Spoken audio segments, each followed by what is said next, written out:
And we're live, Pep Talk UK. I'm joined by Jay, Alby, and Kenny Ken. Jay, Kenny, how are you? Good, thank you, Joe. Kenny?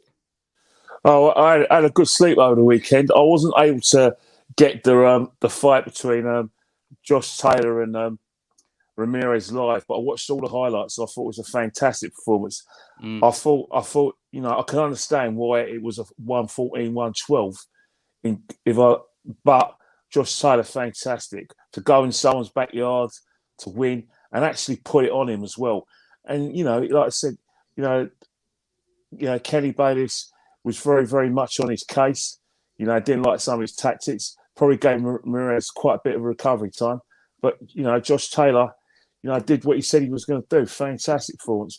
But I think there's something bigger than that. And the reason why I say that, and I say that with a heavy heart, is because I think the promotion for the Josh Taylor fight, and Eddie Hearn mentioned that, was pathetic. No one knew Josh Taylor was fighting for the undisputed super welterweight title, one of the biggest fights in boxing, and no one in this country was jumping around.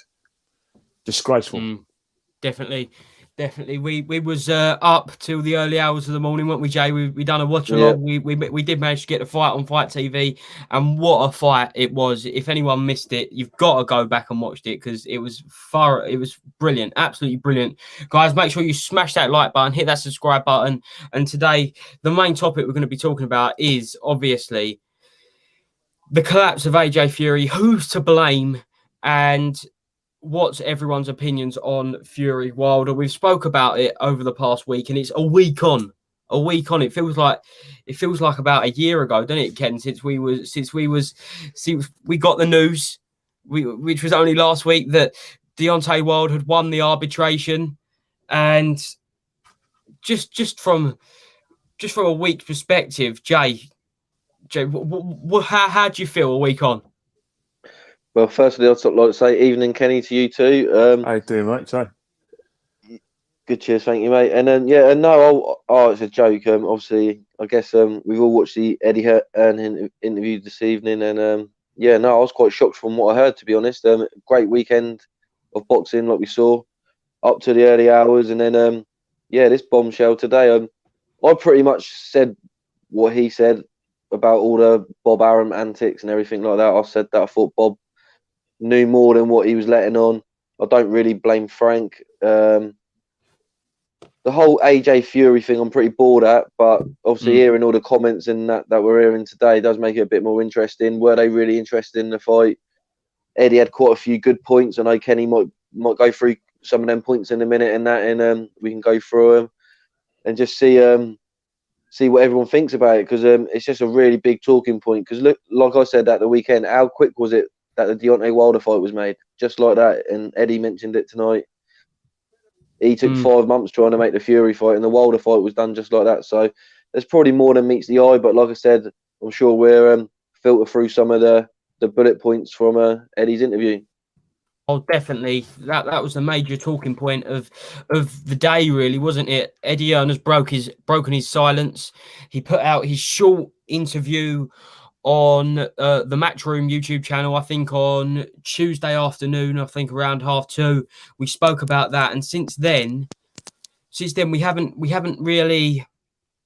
heard from him at all, really. And we got an hour and 15 minutes of raw Eddie Hearn. Kenny, what did you make of the interview? I thought it was very revealing. I think what he could do is first you could sense the disappointment in the Hearn and the hurt as well, because I think this is hurting personally because of the fact that he, I don't think I've ever seen a promoter work their nuts off to get something done as he's done, and I think a lot of credit and a lot of respect had to go to the Hearn, because he doesn't get probably the respect he deserves, especially from the older promoters. And I think Frank Warren is basically disrespecting Eddie Hearn and, seeing him with suspicion. Just like, 40 years ago when he first started, when, people like your Mickey Duffs, your Terry Lawrences and your Estairs gave Frank Warren the same problem. So I thought, a bit of MP was there. But the thing, one thing about, there's two things really, is silence. And that's something that we've thrashed out in the last few weeks, and maybe a couple of months, is that it was it wasn't what we're hearing from Eddie Hearn. It's what we wasn't hearing from Bob Arum and Frank Warren, because everyone says, well, it's not so much Frank. Well, yeah, Frank's part of this because Frank is Tyson Fury's British promoter, and Frank Warren would have known fully what the situation is regarding their arbitration. So he's definitely in it. He's definitely going to have a few, how do I say it, hand grenades coming his way, or maybe catapults from a few distance as well, because he's not blameless as well. But I suppose what they say is the biggest villain in this of all is the Gypsy King as well, and about his definite intentions and everything. Because I say it once, say it 1,000 times. The biggest elephant in the room for me was always about the A side and the B side, and how much of a draw Anthony Joshua is as compared to Tyson Fury. And Eddie Hearn's kind of not his head, but there's so many bullet points that you probably want to go through bit by bit. Yeah. But saying that, I've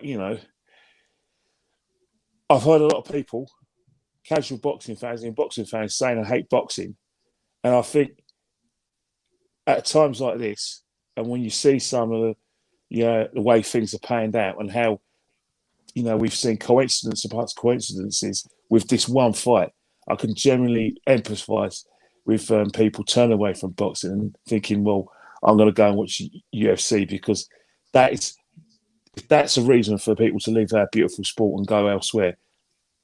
This sorry mess is. It has been an absolutely sorry mess, and I'm sure, Jay, you want to speak about being a UFC fan yourself, why people are turning their backs on the boxing, probably the sport that they found first, the sport that many people have loved for years, and why people are leaving the sport of boxing to turn towards another fight sport in the much more modern and, in some people's opinion, better UFC. Jay, what do you think? Well, it's just the right model that they've got going there at the UFC. I've always said that. I've always stated the claim that the UFC is the best model to follow if I was boxing. I don't know. The fans get what they want in the UFC. And if you get what you want, you're going to get loyal fans. They put on the biggest fights, great events. The production's fantastic. I just think everything about the UFC is running in the right way. The biggest fights get made, and in boxing, it's so frustrating that we waited 5 months to get to what conclusion that AJ versus Fury isn't going to happen, and then we're all deflated, we're devastated. Also, we heard what happens to Joe Joyce after this. We heard that in the interview. It's a roll-on effect. It's delayed quite a few fights that could have happened. It's a joke, really. To be fair, like, it's a circus. Eddie Hearn, I don't think, should take any of the blame. I don't know what he's done wrong in this situation. Frank Warren, not so much, because I don't really think that he's really in the thick of the negotiations. I just think he's Tyson Fury's British promoter. I think Bob Arum's the one that's involved in all the contract talks and everything like that. And I think if Eddie was told that everything was all right, Frank was probably told everything was all right as well. So I think Bob's the one that's really got a few questions to answer. But he probably won't. He's stubborn in his own ways, and that's fair enough. But this is the reason why boxing stinks at the moment for me. We had a great event at the weekend that no advertisement went into. Kenny mentioned it. It was a great evening. It was a great fight. We obviously done the watch along for it, Joe, on here, and the fight was fantastic. Great it was worthy to be on Sky. You got Floyd Mayweather fighting Logan Paul. Sky's picked that up, but they didn't pick this fight up. It was just crazy, and yeah, it's just ludicrous what's going on. Some of the decisions that are being made, some of the antics that's going on when you see some of the YouTube fights that's going on, like with Jake Paul and that. So boxing's in a really, really weird situation. It can either go two ways. I think now it's either going to go further up. I think Eddie going to the zone, if that's going to happen. You can see with the production on there, it's a lot better. He's talking about his ideas today as well. So see where he can take it. But yeah, we need some big fights to be announced. Obviously, the Wilder Fury 3 fight is a big fight. I'm looking forward to it. It's another great heavyweight fight. But yeah, the AJ Fury thing is done for me. Like I said, I don't ever think it will happen. So it's just now we just bite through what we got with Eddie today with the bombshells and that, and take what we can from it really until you hear from the other parties like Frank and that. With Tyson Fury, though, I would say, I think he's just concentrating on fighting. Like we've said before on the show, the guy needed a fight. It's good for his mental health. So I'm not really taking it too much into the thing like, oh, look, he's not really talking about the AJ fight falling through. The type of person Tyson is, he signed the contract. His focus is now Wilder as a professional. That's what he's got to do. He can't really focus on a different guy. Unfortunately, the fight didn't get signed. But now Tyson Fury's got to worry about Wilder, and we all know about that right hand. He's got a new trainer, new team, something a bit different. So yeah, that's a good fight. And like we heard earlier, there's a few options for Anthony Joshua. Probably Usyk, but it could be maybe a Dillian Whyte fight that I know Kenny likes. That was mentioned in there. So let's see how it all plans out and that. And yeah, it was a very interesting interview, and I'm glad to see it. Can't wait to hear from Frank and Bob and maybe Tyson now. So and maybe Anthony in the future. So. Definitely, guys, smash that like button. And this live is all about your opinions and where boxing goes. All about the Eddie Hearn interview. Can boxing take anything from the UFC model? And let us know your opinions on the collapse of AJ Fury and the rise in Fury Wilder 3 and the rise in the fight between AJ and Usyk, which looks like it could be made for one of the last 2 weeks in August if we take anything away from Eddie Hearn's interview. But let's see what the people in the comments have got to say. Look, we've got Lade Afalabi says, Fury ducked the fight. There's nothing more to say. This is a forgotten story. AJ versus Usyk next. Kenny, did Fury duck this fight? Well, the thing about it, right, is that it's not who's in charge. I always believed that, promoters work for the fighter, and obviously, they work the nuts off. But ultimately, Fury's the boss. Whether he ducked the fight or not, he's made a good lot of publicity out of the prospect of fighting AJ, and this is someone who's a massive Tyson Fury fan. He's talked the talk. He's talking about his training and blah blah. But it's like he's always had this fight in the background. No matter what he said, about him, Wilder being out of the picture. Again, one of the things that Eddie Hearn brought up was that Bob Arum could have had a cancellation clause cut-off date for the Wilder 3. And he didn't take it. And then whilst there was the arbitration, Bob Arum was already negotiating with TV stations in the US for that Wilder fight. He didn't lift a finger for the fight between Joshua and Fury. Not once did you hear Bob Arum talk about it. In fact, he poo-pooed it. So again, you have to ask yourself a question: who's in on it? Because there's no way Bob Arum would do something behind Tyson Fury's back. No way. That Tyson Fury's already in America, training his nuts off, and he's been there for a few months, in anticipation, I believe, for a fight with Wilder. Oh wow! And that's not saying he isn't ducking Fury. Sorry, ducking Joshua, but everything seems to be in play. They couldn't wait to sign the fight, according to what Eddie Hearn said. And Jay, you agree with this? Everything's in place. The date's in place. Wilder didn't take too long to sign the fight, and did Tyson Fury. And plus, arbitration is about damages. Not enforcing a fight. It's damages, and that's what Eddie Hearn mentioned. And I had a little check myself, and he was right. It's about damages. So if it's about damages, why wasn't there any negotiation from any of the parties about set-aside money? Why didn't anyone approach Joshua? Why didn't anyone approach Fury? Why, despite the fact that Deontay Wilder was getting damages, was Deontay Wilder in the last couple of weeks training, in training camp, getting a new trainer that he announced, looking good on the pads, looking really focused. If this wasn't happening all along, you have to ask yourself a question: You know, you don't just train that with that intensity and then show the world, I'm back, unless you've got a fight to go to. I'm sorry, but in I terms of totally what we're agree with seeing, you. and in terms of hindsight, this is what we're saying, that it was always a plan. You know, Joshua was talking the talk. Fury was saying, yeah, I'm going to do this. I'm going to knock you out.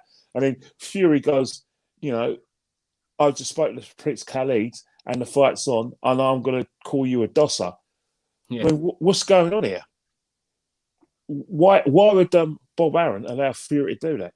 And felt Warren. Something's fishy here. Also, fishy. It's convenient that now that in America they're having full stadiums in that. As soon as that's announced in America, the Wilder fight's announced. So I think what they've done in COVID, they obviously couldn't afford the money or whatever. Exactly. The logistics didn't make sense, and now there's crowds. They've signed the deal straight away, and it was on. I agree with you, Ken. I was waiting for you to drop the bombshell, throw the grenade in there, and say you always thought Fury was training for the fight. Oh, we said I thought there was something fishy going on. Look, I think Tyson Fury would take the fight, but I think, like you say, for publicity, while waiting around for the Wilder fight, the stock goes up for them. Yeah, I think Anthony Joshua's a scapegoat in this, really, and I think it's a cunning, sort of say, a wise Foxley move by Bob Arum, I guess, because I reckon Bob knew all along that this was going to happen, and yeah, he's played a treat here, really. And Fury. Well, but depends. I don't know what Fury. Depends. Obviously, we don't know what Fury knew in that. Obviously, we're going on what Eddie said. He's been in training camp, vigorously. You don't go into training camp just for the sake of it. And you've taken basically your son out there. You know. Yeah, but what I'm saying with Fury, on that sense, we don't know what he's heard from Wilder's team when Wilder was going to be back. So obviously, he probably was waiting on that sense. He's probably training for both, not knowing. I do agree with you, but behind the scenes or somewhere in the team somewhere, they obviously knew the fight wasn't going to happen. Like you said, there was no effort made on their side to make the fight, any site deals, any interest.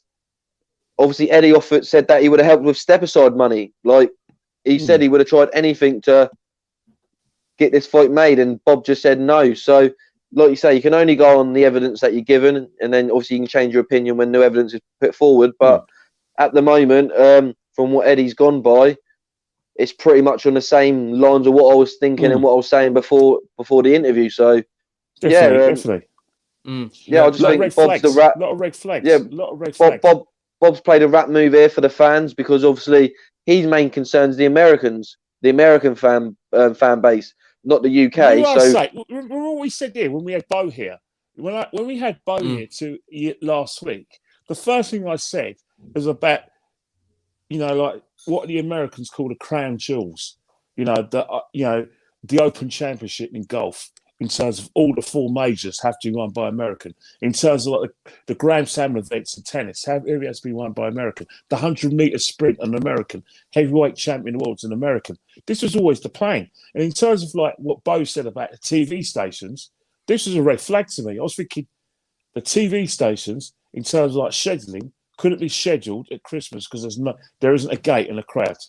And then you go into January, there's, they got what they call it, their Super Bowl, is that right? So Super Bowl. So basically, in terms of like TV sports in America, in terms of like viewing figures and advertising, obviously it's the bar.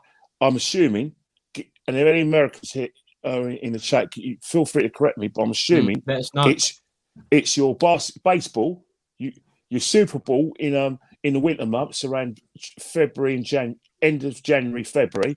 Then you've got your basketball. So again, it's trying to filter it in where boxing can have its own sort of promotion and get a big, just and a big the UFC. Gate. The UFC is doing big events now as well. So it's finding a particular date that is attractive to American viewers where they know when they do their projections they can get the fights. So it was the same sort of thing. I mean, something's all right now, and then all of a sudden, as soon as you had the arbitration, without anything being signed, they've already been negotiating with TV networks. So clearly, the TV networks have got back to the, Bob Arum, and said, right, we've got these dates available. So all of a sudden, the 24th of July, it wasn't negotiated. They just announced it. Although we're now hearing it could be booked back to August. Either way, if the Olympics and we're talking about the Olympics in Tokyo because remember they got a pandemic in like a second wave in Tokyo. We don't know we're going to have Olympics, but it'd be very convenient if there's no Olympics in terms of TV viewing in the United States that we could just put this event on. No, fishy, but. Eddie Hearn said today, and Antonio Matthews picked it up here, I don't trust them. Jay, in your opinion, who doesn't Eddie Hearn trust now? He's obviously worked with a lot of people to get this fight made, but if you was Eddie Hearn, from what has been presented to us throughout the past week, who wouldn't you trust? Well, it's difficult in boxing because you've got to trust or maybe negotiate and work with the people that you don't trust because that's the only way you're going to get fights made. That's the difficulty in boxing. Of course. Sometimes you've got to work with the enemy, as they say. So it's difficult. Obviously, with like we say, I'll go back to the UFC. Dana White runs everything himself, so he makes the final decisions. It's easy done. Boxing, we've got all the like WBC, WBA, IBF, WBO, all them organisations that are involved in negotiations, as well as promoters and managers. So it's very difficult. It's a very difficult situation. It doesn't matter who he doesn't trust. He has to work with them to make the fights. He's got his own fighters that he's got to look after. They may be world champions with the other promoters that he's got to work with. So boxing. I think Eddie has been in the game long enough. He knows what the game's like. But sometimes you get setbacks like this when you've worked so hard. Like you said, 5 months working on this fight, grueling, like you said, on his own. So yeah, it's difficult to say, but Eddie could do great things. We don't know what's going on with Sky yet. If he goes to the Zone, he's got some great ideas. I just think, obviously, we had that Fight Zone. Was that correct, Joe? Fight Zone at the weekend. That's for the British promoters. Yeah, let's all get behind them people. If you can get behind them, it's a great little thing they got going on there for British fighters and other fighters to get some shows on for the promoters. So look, we need to get boxing as much exposure as possible. We need to get boxing having the right headlines, and let's try and see some positive stuff. Like we say, at the weekend we had a great champion in Josh Taylor coming to the UK. We need to enjoy that. We need to make some more world champions. Fight camp sounded interesting. I don't know if you heard the interview that far. Sounds like that's going to be really tasty. We know last year there was 50-50 fights.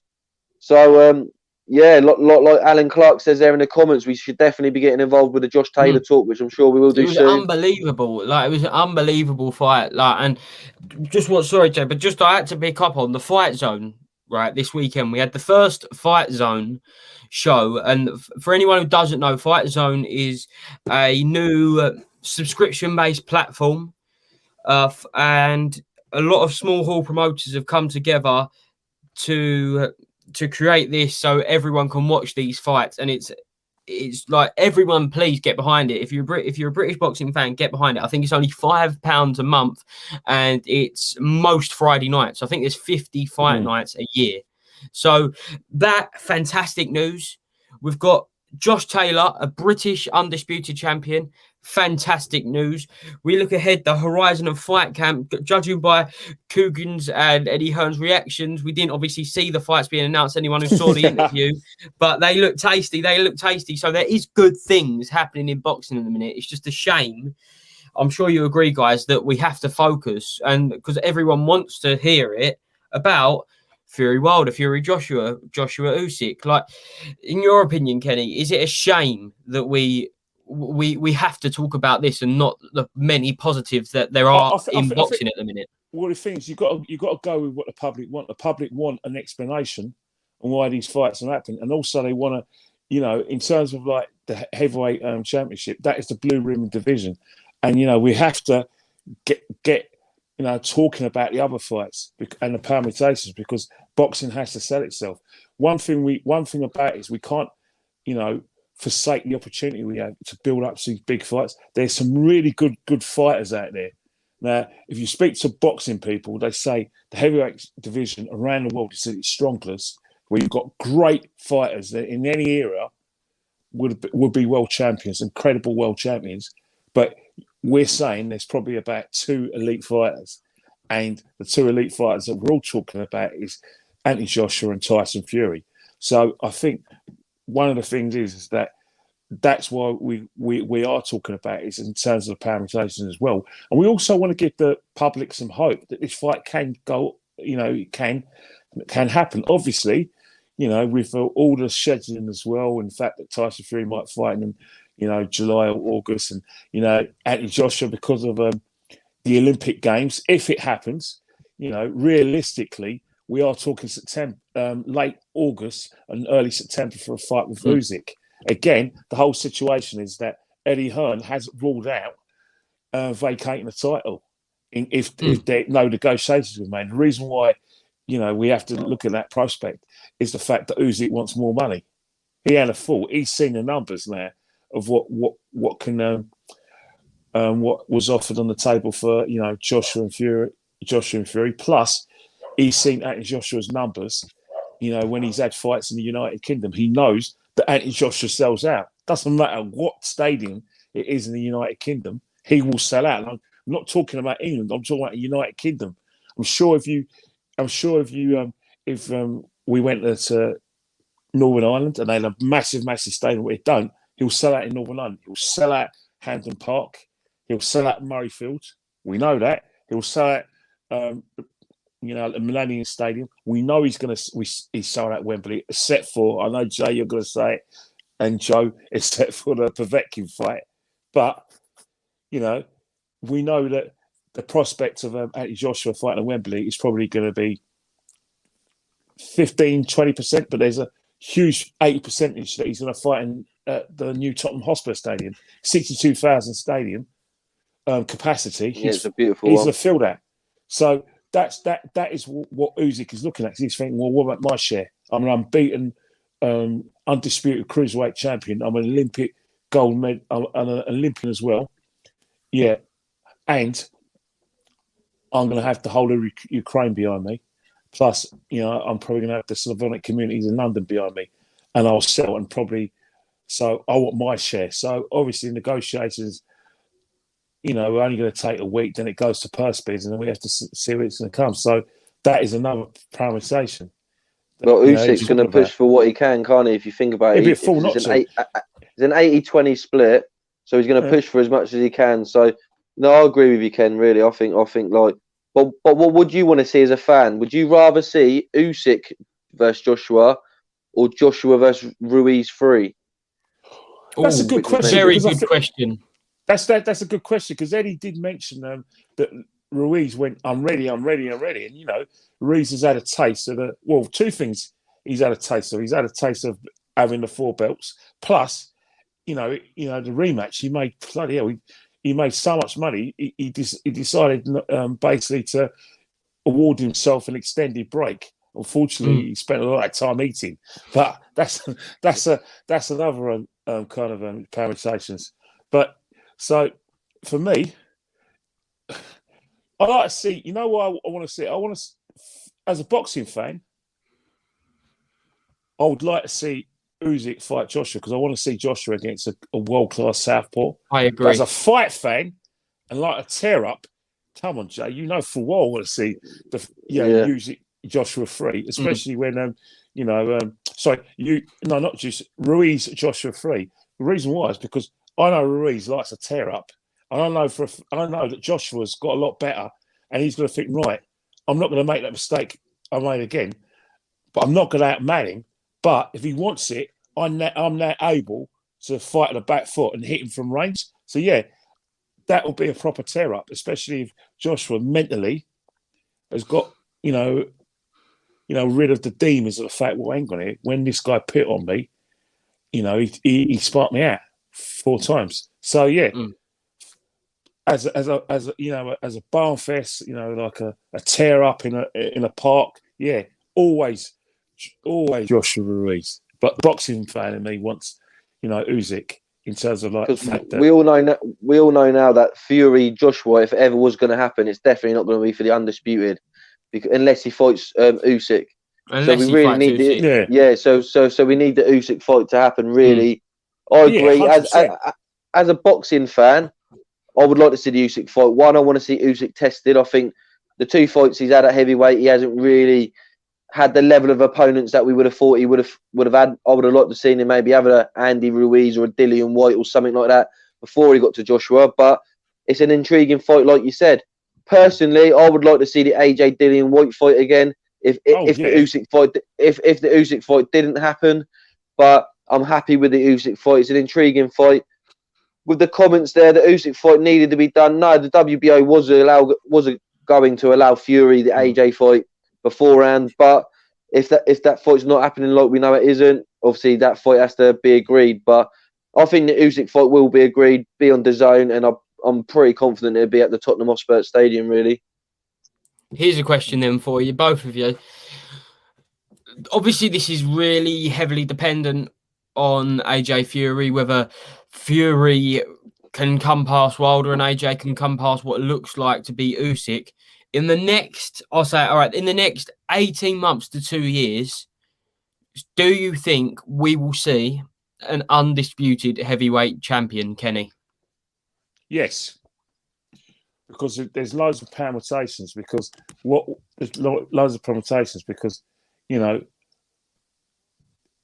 the elite fighters are beatable, but saying the elite fighters get past, like I said, their obstacles, then 100% we've got to see that fight. There's no reason for that not to happen, because within the 18 months, there are going to be situations. Hunter will eventually find someone he'll want to fight. Dillian Whyte will definitely be part of this. If Sam and Jones got his act together instead of doing interviews left, right, and centre, and letting everyone know what a clever man he is, he might get Joe Joyce, part of this, and plus you've got Daniel Dubois. So yes, eventually, in 18 months, maybe 2 years, you will get to see who's the best, because you'll be seeing a lot of top fights, where they're going to be for 50-50 fights, and that's the beauty about the heavyweight, division. All the fights 50-50. As much as Fury, bodied Wilder in the rematch, because of Ryder's detonator of a right hand, you can actually sell that fight, because what Wilder's capable of, and unfortunately for Fury, if Wilder does catch him cleanly and true, it's game over. And that in terms of Tyson Fury, if he fights to the best of his ability, Wilder can't touch him with a bars pole. And then you've got a Joshua fight as well. He could batter. He could body Fury, body Usyk with those uppercuts and the straight right hands. But you also know that Usyk has got the fitness and the boxing skills to cause an upset. So yes, Jay, will we see an undisputed? I wouldn't be surprised if we did, and it'd be Wilder versus Usyk. That's the way the boxing game is. It's that crazy. Look, it could happen. It could even be. To be honest, I don't know. Like, I think if AJ fights Usyk, that's a great sign that it would happen, because obviously all the titles would be available. I obviously want Tyson Fury to win. I've got a sneaky feeling we might see a different Wilder in this fight. Not in the sense of he's going to be vastly improved as a boxer, but he's probably going to be a bit more aware. He's had a long layoff. He may have a bit more success. So I wouldn't be surprised if there's a Wilder victory in that fight. But look, who knows? It's the fight game. Anything can happen. Heavyweight boxing, that's the biggest roll of the dice from any weight division. One punch, KOs all over the place. So look, who knows?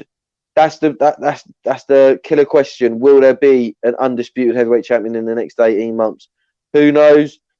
I can see it not happening, but I've seen crazier things. I reckon the titles will probably start getting scattered around soon, and you might just see AJ with one title, Fury with one, or Wilder with one, or something. I can see it definitely. I'm gutted, because lots of people I've spoken to or interviews I've seen, they said, Fury versus AJ, it wouldn't matter if none of the belts were on the line. For me, it does a little bit, because we were so close to the undisputed, which was all the marbles, which was everything. Leaves no debate on the table, no nothing. It was all in. That was it.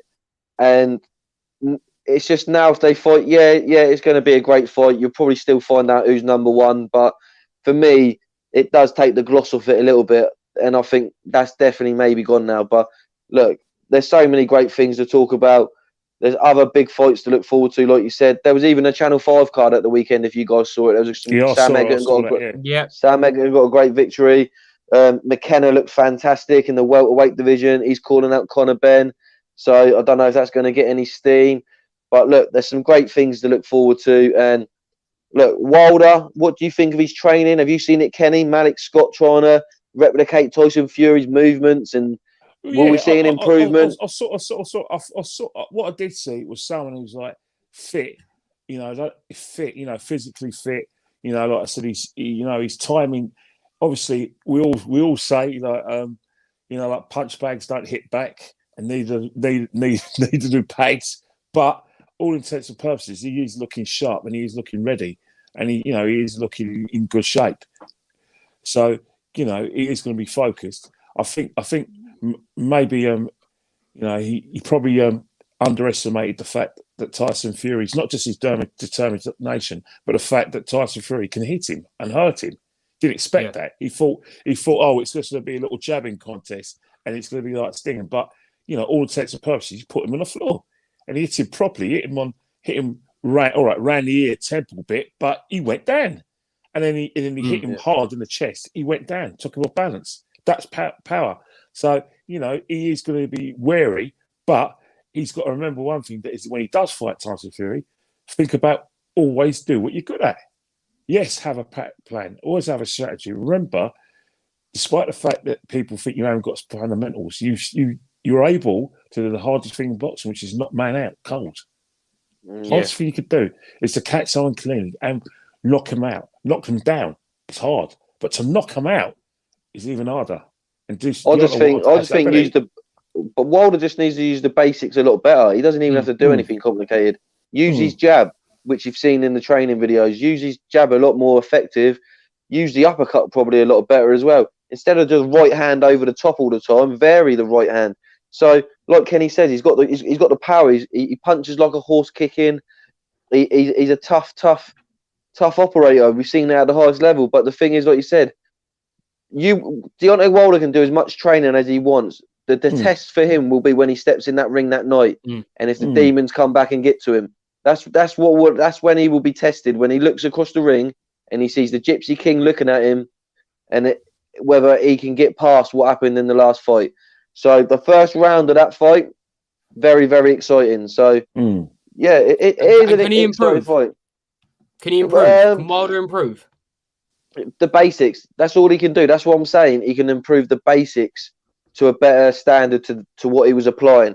You're not going to get him to go out there ducking and weaving and doing all this, fighting on the back foot and counter punching. Yeah, he is a good counter puncher, but he's there in the middle of the ring and he lets the guy throw at him and then he counters. He's not one of them that's going to be on the move counter punching. So you're not going to see Deontay Wilder moving around like Muhammad Ali. That's probably not going to happen. But if he uses his jab more effective, double the jab, come in with the uppercut. Because Tyson Fury, what he likes to do against Wilder is get in close to stop Wilder hitting that right hand. So he needs to vary the right hand and look at coming up with an uppercut. It's my favourite shot, like I say, in boxing all the time. I said that at the weekend, called it for Josh Taylor before he dropped Ramirez. It's a very effective punch. And I just think if Deontay Wilder works on the basics more and then gets them right, he's got more of a chance than what he had in the last fight. But you're not going to expect miracles, or not even miracles. Each fighter has a different style, and he isn't a type of fighter like a Muhammad Ali or even a Tyson Fury where they're light-footed on their feet. He's got knockout power. That's what God gave him, that power to hit a man on the chin and knock him out. So he needs to be there in the pocket, tight in there, use his jab, work off the jab, and then land that big right hand. And he's also got a strong left hand. So Deontay Wilder's a great fighter. I just wish he was in more competitive fights before. But look, you can't argue with the guy. He's coming back.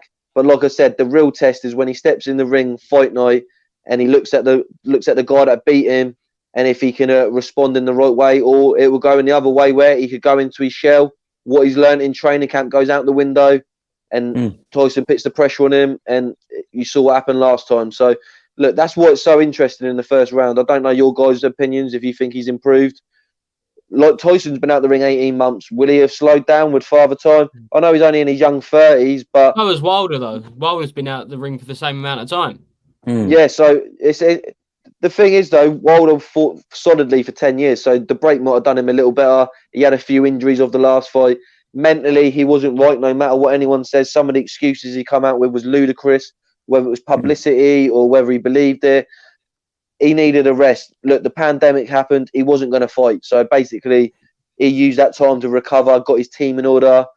Jay Diaz is gone. Obviously, Mark Breland went after the fight. Malik Scott's come in. Who knows? We can all have an opinion whether you think that's going to help. We won't know till fight night when we see the evidence. Yeah, it's an intriguing fight. It's a good fight. So delusion makers delusion makes him. Yeah. Well, So Kevin Reload says Wilder's delusion makes him extremely dangerous. Jay, and Kenny, does what you say? Sorry, just the delusion. Obviously, a lot of people have said he's been deluded throughout the 18 months since they stepped into the ring. Would this put everything to bed? Will it put everything to bed? All the excuses, everything. Is this the perfect opportunity to once and for, or what? Jay, you feel like he'll still make them excuses if Fury does come out the victor once again? Well, look, he's a man of pride, Deontay Wilder, and when you've knocked like 40 men out straight, and you're the heavyweight champion of the world. Look what Kenny said. The Americans want the heavyweight champion of the world. So Deontay Wilder was the nuts when he was the heavyweight champion. So to him, he was the man. And when, like I said, when you've knocked out every man, he's going to have a sense of invincibility that he's going to never be beaten. No man can beat him. Anyone he touches, he's going to knock him clean out. And when that gets disturbed, and when that doesn't happen, and when the man you've hit gets back up, keeps fighting, and then in the next fight puts it on me, and then I've had the towel thrown in. The guy's his confidence. You can say an ego. All these guys have got an ego at the top level. They've all got an ego. But as a person, Deontay Wilder, his feelings would have been hurt. He would have been down. It's not good to lose your pride. He's got so much pride. He's a dad. He's got a family. So for him to go home for the first time to do that, it probably wasn't nice for the guy. So he made excuse. It reminded me of someone when you're little and you're younger and you lose for the first time and you come out with all these excuses that are pathetic excuses, but it's just you trying to justify the situation. That's what it was like. Because he hadn't lost for so long. He had 40 fights, 40 odd wins. It was just, that was the way he dealt with it. And obviously in this day and age with media and that, you're going to get memed, you're going to get made to look a fool. And it wasn't the right thing to do. So, but he would know that wasn't the right thing to do, but still his ego would have been hurt, his confidence would have been hurt. And look, like I said, fight night, that's when it's going to be. This fight for Deontay Wilder is going to be a mental battle, and that will start when he gets in the ring with the Gypsy King again on fight night. And you know Tyson Fury's the king of the mind. He will be playing all them games up until the fight, the press conferences. He's going to say, I've got your soul deep in my pocket. And he's going to be using all these things to him to try and play with his mind. What Deontay Wilder's going to turn up? Is he going to explode? And that would be a terrible thing, I think. I'd like to see Deontay Wilder come in cool, calm, collected, and just let people know the right hand can go at any time. That's what I'd like to see. But look, who knows? These fighters, high-pressure situations could explode. So, look, it's exciting times, and it'd be fun.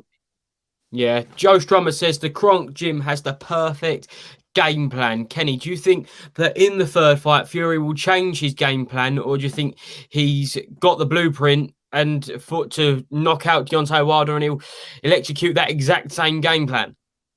Well, I think what's happened is that one thing about it depends on the situation. It depends what the situation is that he's got to remember, you know, Wilder will have to be prepared for two Furies. He has to be prepared for the elusive Fury that he got in the first fight, who basically, you know, doubled up with body shots as well as straight jabs, and then, you know, the right hand in and out. But one thing that Fury did in the second fight, which a lot of people didn't notice, is that he mixed it up by standing on him. So what Fury did is he stood on him, went in, bang, bang, and came out again, and then stood on him, And so that's one thing. Wilder's got to remember. One thing is that it's a situation where he's got to remember he's only about at his best. He's probably 16 stone, but normally he's about 15 and a half stone when he goes, because he likes to have that sort of athletic build. But one thing about that is that you have to be able to match Fury for strength.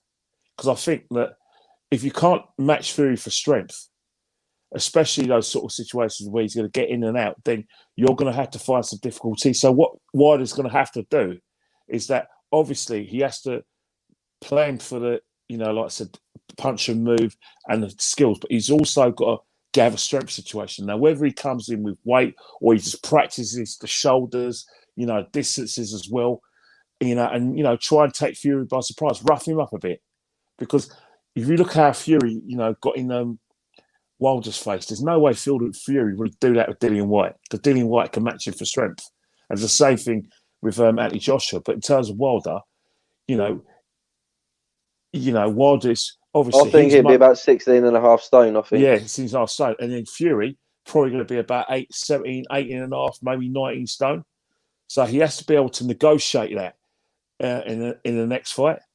And I think that's the beauty of the whole situation, is that's what, they've got to have to look into. But the thing is that whilst he's doing that, it's all about distances and getting those angles for those shots. He's got to vary his attack as well. Yeah, I do understand it is going to be frustrating for him when Tyson Fury, he doesn't catch Fury cleanly and Fury's moving up and down. But I need to see some more. I need to see some more left hooks to the body. I didn't see many left hooks in their fights. The only left hook I saw was when we thought Tyson Fury was that cold, where it's actually the right hand that stunned him and left it, and then he knew he went to hit him with a left hook, but that's where Fury's hands were down. I want to be able to see more left hooks, because Fury won't be expecting left hooks. He'll be expecting right hands and and the jab to double up, and then he's trying to find angles. Surprise him. That's what there's nothing better than a left hook, base rally chops and left, and then downstairs on the body. Trust me, you start getting success with that. That'll make Fury retreat a bit. And mangle his work, and then Fury will, rather than trying to sort of like get on top of him, he's actually going to be holding, and then when he holds, that's when you push him off and find the angles. You know what I mean? You got to vary your work, because that's something that Malik Scott has to work on. It's the variety and different types of the attack, but it's also got to be strength and conditioning, because be prepared to be sat on. Definitely. We've had some comments coming in from the likes of Courtney Kettle and Red or Dead. Look, this one, for example, Fury has ducked Whyte, Usyk, Takam Price, AJ. Who hasn't he ducked?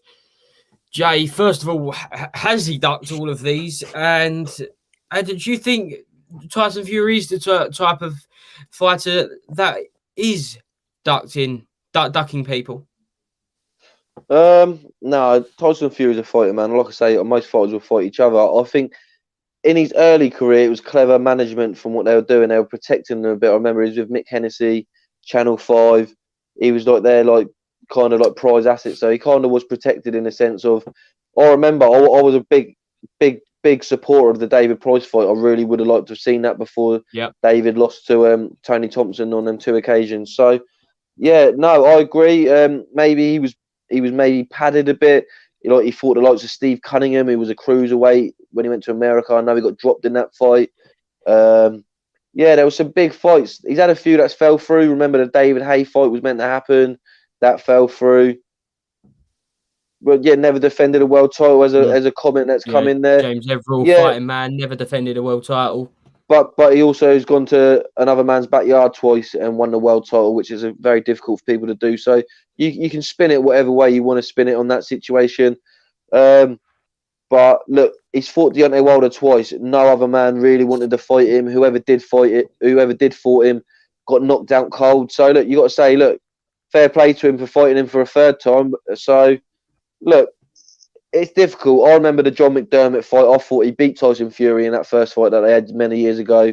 It's what you want to do, and you can't really complain about it. His record's what it is. it is what it is. We are where we are. So, look, AJ's got a great resume. I've said that all along. You can't really argue it. Him and Dillian Whyte have got the best resume in the whole of the heavyweight division.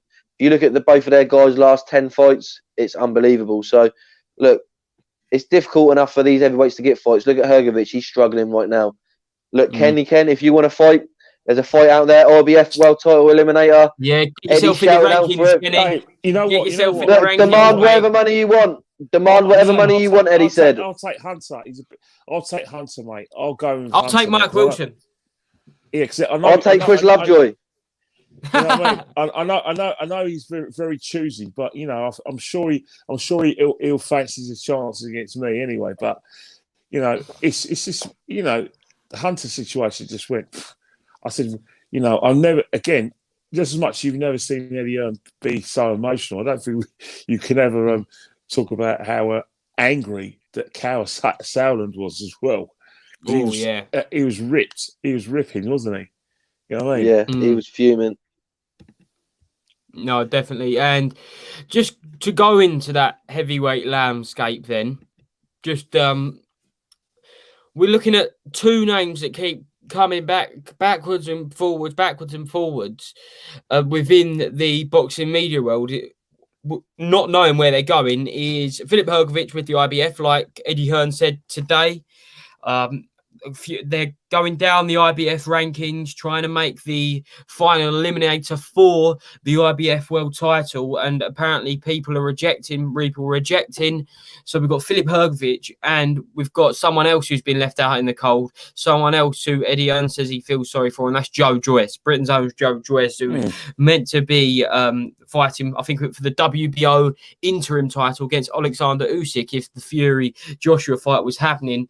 And Eddie Hearn even said today that the winner of that fight would have probably been elevated to world champion because they would have had to relinquish one of the titles after the first fight. So Kenny and Jay, in your opinion, where do these fighters go from now? Starting with Filip Hrgovic, what fights do you think he should be in, and who could take that fight, Kenny?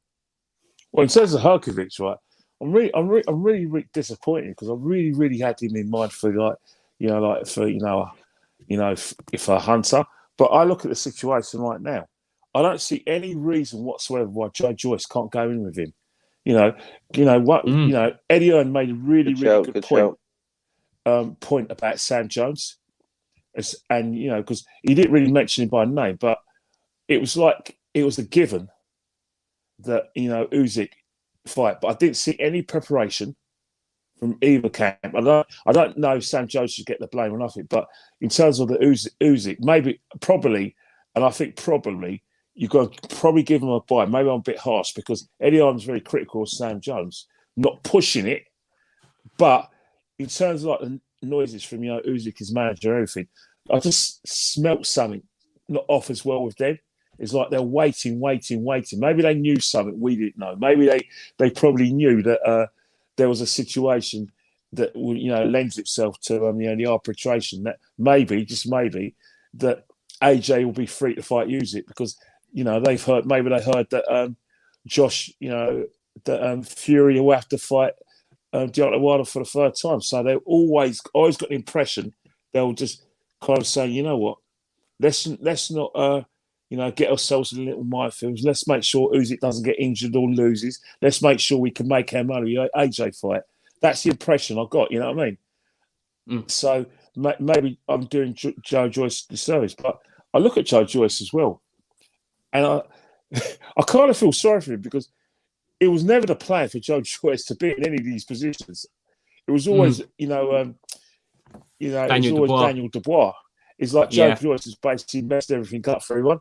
And it's like, even the way Eddie Hearn was talking about Joe Joyce, it was like, well, it was actually saying he's mandatory by default, which translate into English, I'd rather have probably, I don't think that Joe Joyce is marketable. No one wants to see him, but we probably would have thought, preferred the Daniel Dubois who sells tickets because he knocks man out and, he's seen as the next best thing. That's how it came to me anyway. So, Joe Joyce has got a great opportunity, but the problem is he needs to push for that Hunter fight because he's going to be in the camp of Andrade. That little camp. Yeah. Jay, and The Who Needs Him Club. Exactly. And I think because I want. If I was trying to go for a world title and I was going to prospect, I wouldn't put anyone with Joe Joyce. I would never let Joe Joyce get it. Joe Joyce is stubborn. He's tough. You could hit Joe Joyce with a baseball bat and he'll still stand up. Yeah, you don't want that work with Joe Joyce. Definitely don't want that work with him.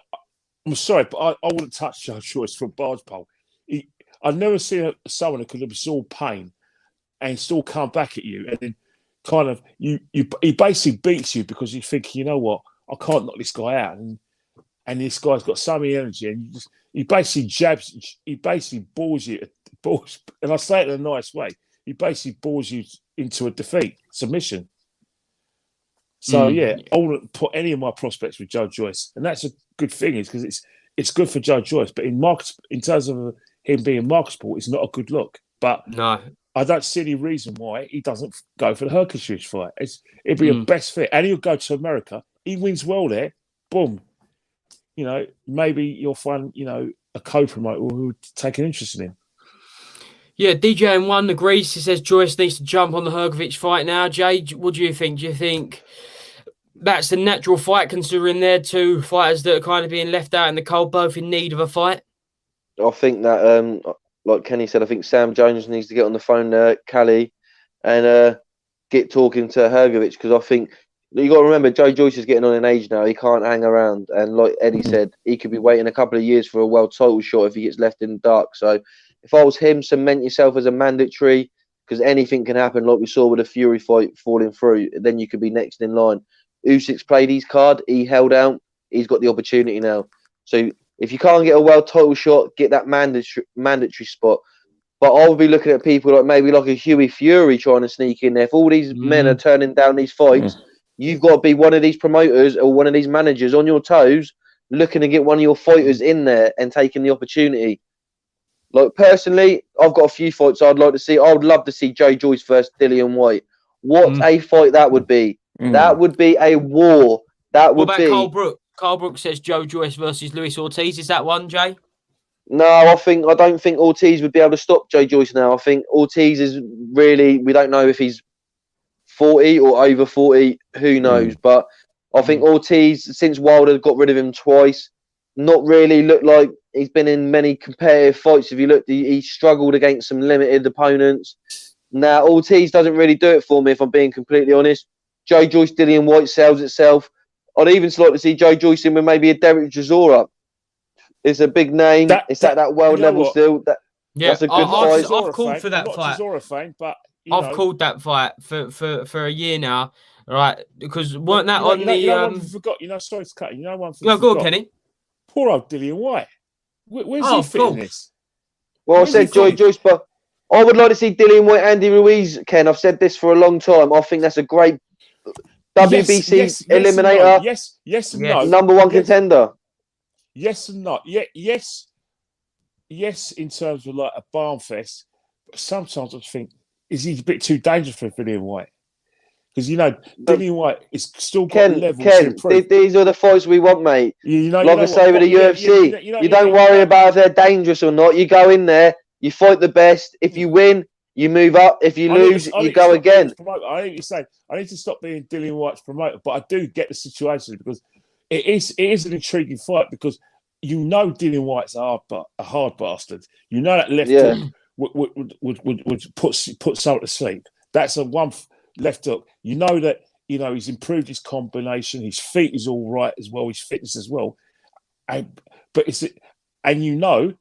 that the attractive thing about it is that sometimes he does make mistakes with his balance. Sometimes when he's like this, there's a gap. Drops that arm a little bit as well. Yeah, he's vulnerable. That makes the excitement, the vulnerability. That's what we like to see. And that's the thing. It's like sometimes he makes a mistake, and all of that is to do with him sometimes being a little bit off balance. And you know, one thing about Ruiz, he does love a combination. He's got fast hands. So that is in terms of like styles making fights, you do know there is a possibility that, you know, there are going to be a few knockdowns in that fight. You can see Dillian Whyte getting put down, and you can see Andrew Ruiz getting put down. You know what I mean? And you can see Andy Ruiz getting knocked out clean, because remember, despite the fact that Andy Ruiz is before his recent fight against Areola, the last person to put Andy Ruiz down was Anthony Joshua. And what punch put him down? A straight left hook. Dillian Whyte, the best left hook finisher in the business. That's what I want to see it, Ken. This is what I want to see it. I want to be seeing combinations. I want to see a slugfest. I want to see a KO. Good build up. Good build up. Good build up. Another thing as well, Anthony Joshua 6'6", and Andrew Ruiz was about to close that distance. Andrew Ruiz is 6'2". Probably. Yeah, you saw with Povetkin. Povetkin did it. He hit Dillian Whyte, didn't he? Shorter guy, got in there with that shot. So exactly. So again, it'd be a good Ruiz, and they don't like each other because Dillian Whyte has been slagging him off, and Andrew Ruiz got great pleasure of him, you know, losing the first fight to Povetkin. So, you know, we could sell that. And, you know, obviously... What fight would you like Dillian Whyte to have then? More of an easier fight, like maybe a Otin Wallen, Tom Swartz, maybe a Pulev? Someone like that in America? Areola? You know, a warm-up? I think what's happening, Eddie Hearn wants to take his America, and Dillian Whyte wants to push it back to September, according to what Eddie Hearn said. There's not... You know, the boxing purists would like to see Dillian Whyte, you know, fight a big fight. But I don't see him doing that. I do see maybe fighters the caliber of Areola, and just something where he gets himself and introduced to the American crowds. I think Pulev's a great fight, marketing wise. He just lost to AJ. He's a tough man. If he knocks him out like earlier than AJ, that's a statement. Definitely. And Pulev will fancy his chance, because Pulev said, "Wait on it. I've only lost to good fighters. The only fighters have puts him back up there, doesn't it? Yeah, it puts him back up there. Dillian Whyte's an excellent fighter. Anthony Joshua, I've only lost in 2 world title fights. Klitschko and AJ. That's an attractive fight, but it won't be happening in America. It's going to have to happen in Europe, because the Americans do not buy Pulev. No, and look, Ted Davey says Whyte versus a Jagba. I see you looking at that one, Jay. What do you think of that one, mate? Well, that's like a fantasy fight. It's a tasty one. A Jabba's a bit earlier in his career. Like I say, a Jabba versus Frank Sanchez, great fight. I'd like to see that. They're at different stages of their career. Whyte's at the level where he's at world title level, so he's got to be fighting around that sort of level. If he's going to have a tune-up fight, we saw Fury fight Tom Swartz and Otin Wallen. I wouldn't begrudge Whyte doing that. Sometimes I feel like you need to look, he was in a tough fight with Povetkin the first time. It was a better fight second time round. But go to America, fight maybe a Tom Swartz or someone like that, or someone on that sort of level that you can get away with. Maybe who else is out there that we could say that's at the top level? Herkovich is maybe a good fight, because then it cements another mandatory. It could be WBC and IBM. Yeah, but Joe, we're in the game. We're in the fight game, mate. I can't be having these fights where people are worried about fights and that. When you're at world level, so for me, if you get in the top 10, you got to be willing to fight all of them. That's the mentality that I'm going with, and that's the mentality I think boxing should be. Whyte's done that. Yeah. So I think that's a good fight to fight anyone in the top 10. So if it's someone that's 9 or 10, I think Whyte deserves that, because his last 8 fights have been all top contenders. So he's still going to be there. You talk about the Jabba fight. He's an undefeated fighter. 15 fights, 12 knockouts. It is a Jabba as well. It's a massive test for a Jabba. But in terms of introducing Dillian into the American crowds, I don't see why not, because I think Eddie Hearn and Dillian himself are thinking, right, enough's enough, right? Let's just get him. Let's see if he can, fine tune his skills. Yeah, but you'll go with the pros and cons, though, Ken. He's not a top 10, I don't think. He's not in the top 10, is he? Am I correct? No, not if he is, the way Eddie's talking, he's talking about an introductory fight. He's not talking about sort of a fight that's going to kind of put, like I said, cement any kind of rankings. What about Tony Yoka? He's out there, isn't he? He's campaigning. Would he be a threat maybe? That was Dominic Brazil. I think Brazil. Oh yeah, but again, those are the sort of fights. But those are the sort of fights. Remember, as you said, Dominic Brazil is only lost at championship level. To Joshua and Deontay Wilder. As long as it's not the awful Molina. To this day, I still don't understand why what possessed Molina to get himself in a winning position against Wardley, and then all of a sudden he gets hit once. I think, oh yeah, I'm supposed to lose here. Oh, let's go down. Never want to see that guy in a televised fight again, Molina. Never. James Everall says Charles Martin, a previous champion, so at least he has that's those a good point in America. That's in America, ideal. Southpaw, that is ideal, and he's high in the IBF rankings. So look, top 10. Like I said, you got to think of it marketing wise as well. America, he's American. He's a former world champion. And them sort of fights, I accept. Dillian Whyte can lose that fight as well. I don't think he can. I disagree there, Ken. I don't think he would. What I'm trying to say is that he's pushed himself back. All right, he's won a world title by default, but again, it's one of those things where if Dillian Whyte wins that, he's thinking, right, I've really cemented my position. Don't get me wrong. In terms of heavyweight boxing, Charles Martin, from what we saw with Joshua, albeit 5 years ago, was awful. He got hit twice and didn't want to know. But again, he's been doing his work quietly, and plus, Dillian Whyte's an opportunity. You've got to remember. Fighters are going to see the Dillian Whytes of the world as a gateway to a world title fight, because Dillian Whyte is basically one of the best. If you ask some British people or maybe people across the Atlantic who are the best 4 heavyweights, there's only 4 names. There's Joshua Fury, Wilder, and Dillian Whyte, and some people in the United Kingdom will put Whyte ahead of Wilder. So that's what about Usyk then? I think. Would you put Usyk 5th, or would you say he's out of it? He's not proven. Kenny? No, he's not fought any caliber fighters really. In terms of his resume at heavyweight, you can't say no. But in terms of what he brings to an ability, you would like to think that that if he fights Joyce, obviously you can't go back what happened in the amateurs. But let's face it, in the amateurs, Usyk beat Joyce quite comfortably for me when I saw that fight a few years back. So again, the World Series of Boxing. In terms of skill, maybe put Usyk there. But then again, what's happened, right? Is that if you're a big name and a big name cruiserweight, automatically you push in the queue. So you've got a good point, Jay. There are for me better heavyweights out there than Usyk. I think Parker will have an argument with Soangran here. I've only lost at championship level to Joshua, and I've lost to Dillian Whyte. He basically beat the shit out of me. Excuse my language, kids who are watching. But in the 12th round, he ran out of steam, and I could have finished him off if I had another 20 or 30 seconds. So he can hold on to that. But as a boxing fan, and as a person who's watched the fight, that's clutching a really, really minuscule straw, because you got battered, Joe. Dillian Whyte beat you up. You know what I mean? Can't argue with that. But again, Usyk, they're the sort of fights that I wanted to see. The Joseph Parker fights, them sort of fights before he got to world level. I thought there would have been no harm in Usyk having 5 fights at heavyweight before going for a world title. Obviously, AJ's the cash cow, isn't he? Well, yeah, I think what's happened in terms of Usyk's position as well, an undisputed cruiserweight champion always tends to sell and tends to push the queue. You look at David Haye.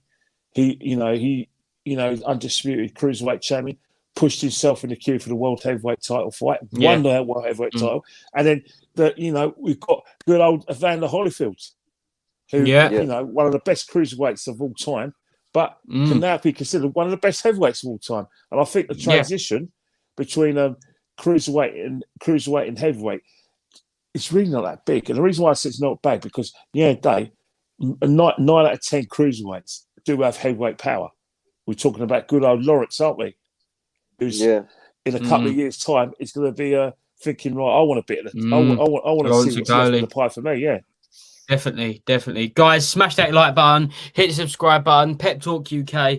Bring out plenty more of these lives this week. And Nick Harmer says, it's a shame Michael Hunter signed with Triller. That would have been a good US fight for Dillian. Jay, good US name, Michael Hunter, or are you just annoyed that he's not fighting Filip Pergovic now, Jay? Look, I'm really disappointed with Michael Hunter. I've said it before, and that I really loved him as a fighter. I respected him when he beat Bakoli. That was a great result. That fight with Povetkin, that was, first 6 rounds of that fight, he fought unbelievable. He was getting a good fan base behind him. He was fighting on the Zone, Sky Sports box office, and then this move to go to Triller. Look, I don't know what the guy's financial situation is. He's got to do what's right for him and his family. But on a boxing sense, to go from having for me, I'm a traditionalist. If you're in boxing, you want to be a world champion. That's the end of it. That's your goal. Obviously, we were in the world of money nowadays and all that. But look at Josh Taylor's reaction with his amateur coach at the weekend. They had a dream from a young boy to be a world champion or an undisputed world champion. So to be in a position to be fighting for the IBF world title and an eliminator, to be in that position, to be mandatory. Yep. I think it's a disgrace, to be honest. I think it's a joke. You got fighters out there that would do anything to become a world champion or be in a position to become a world champion. Anything. And then you get people like him that's agreed to fight, as we've all heard from Eddie and Caddy Sowland. He has agreed to fight, and then he's jumped ship. If it's down to money, then that's his choice. But for me, I like to support the fighters that want to win a world champion and become a world champion. And for me, it didn't show that. It showed me that he's just in it for money, which, like I say, if that's your agenda, that's cool. You do what you got to do, but don't tell the public or sell the public a fight, because that's a great fight. We've all got to admit, I was looking forward to that. To then be heard that he's fighting on Triller against Mark Wilson. Like, I don't know, Kenny, you've got great knowledge. Can you tell me a bit about Mark Wilson? Is he a world beater? Is he someone that we want to tune in for? I don't think so. He's fought cruiserweight. He's fought cruiserweight. Yeah, he's fought cruiserweight. Yeah, and I think he show in Monaco. One, I can't remember who it was against now. I can't remember. It was a cruiserweight. But fighting for Eliminator, Joe, to fight this guy. The guy's not fought in like 2 or 3 years. It was a chance to fight for, and unless you're offering him 10 to 20 million pound, I would never turn down a world title fight if I was a young fighter. Look at people like Dalton Smith, who fought the other weekend. For me, the best prospect in the UK. Imagine telling him, are you going to fight? You were in a chance to fight for a mandatory, or you're going to get a couple of extra $100,000 to fight, I don't know, someone below British level. Because to be fair, Mike Wilson's not even a British level heavyweight. I think someone like a Savage, Alan Babbage could beat him, a Fabry Wardley. So come on, like to me, it's one of the most ridiculous moves I've ever seen, and I don't think that's good for boxing. That's a prime example of a boxing move that wasn't good for fans or for boxing. But if it had done him well financially, fair play to him. Well, I think again, I think what's happening, right, is that, you know, I think we're in a situation where, you know, fighters, they, you know, this term that they seem to be using, especially when they you know, got a few miles on the clock and they haven't made the big money, we're prize fighters. And, you know, so when I see your prize fighters, I just think, no, that's money. And I think that's the same situation. He clearly wasn't happy with it.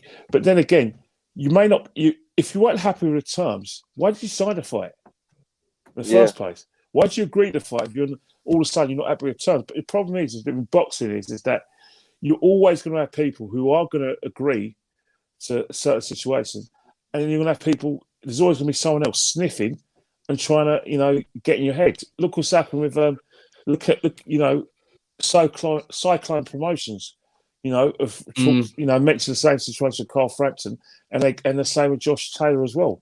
You know, they generally believe that MTK have poached a couple of their fighters, and that happens. Yeah. So why not Thriller doing the same thing with Michael Hunter as well?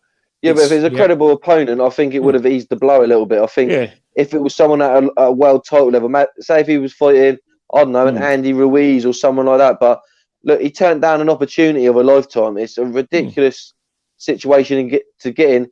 And the guys fought hard. Like I said, he had a great run at cruiserweight, just lost out to Usyk.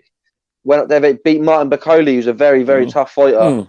to have a draw with Povetkin.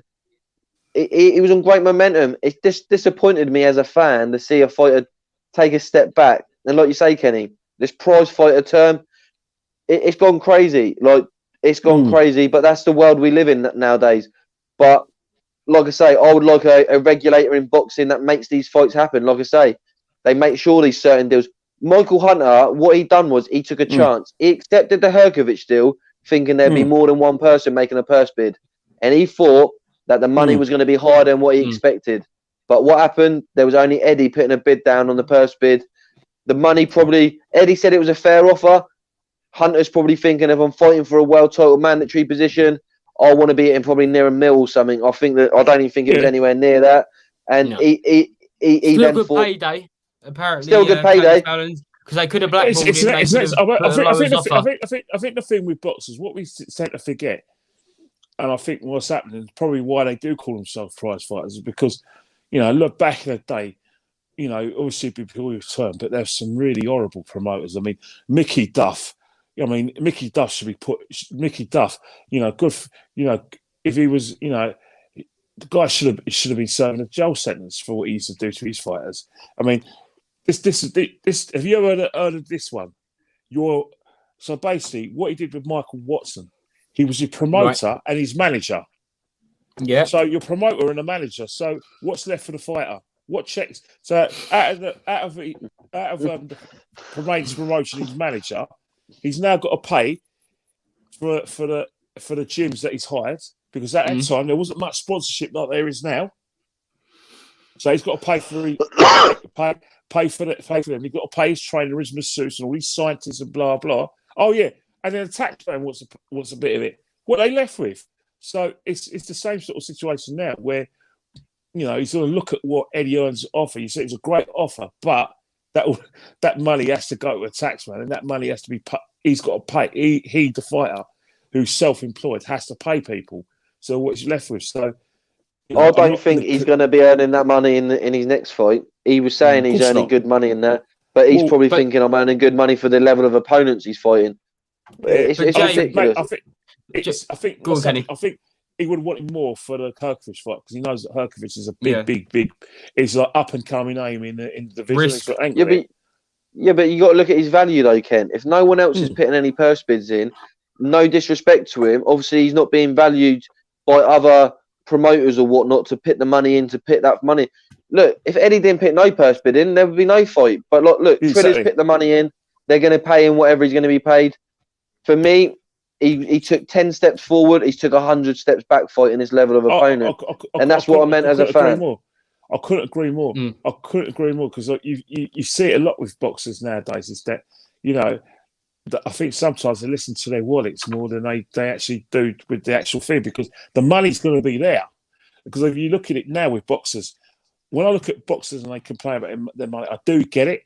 But nowadays, there's so much sponsorship for boxers. It's like, their managers can get sponsorship. So because basically with the sponsorship, you're paying the masseuse, you're paying the sports scientists, the sponsors are paying that. Your sponsors are paying that, and paying for your training camps. It's greed, Ken. It's greed. And so yeah. In this respect, if we're talking, maybe say if it was 1990, I'd say right, he's got a point. But this is 2021, where there's a TV has put a lot of interest into boxing. I mean, so basically, we're not just talking about the terrestrial stations, but we're talking about the satellite stations as well. Plus, because it's on, recognised satellite platforms and also terrestrial platforms, sponsors want to get involved, and the boxers, making themselves more marketable, like WWE wrestlers. Sponsors, you basically pay for your training camp without putting money in your pocket, because the sponsors pay it for you.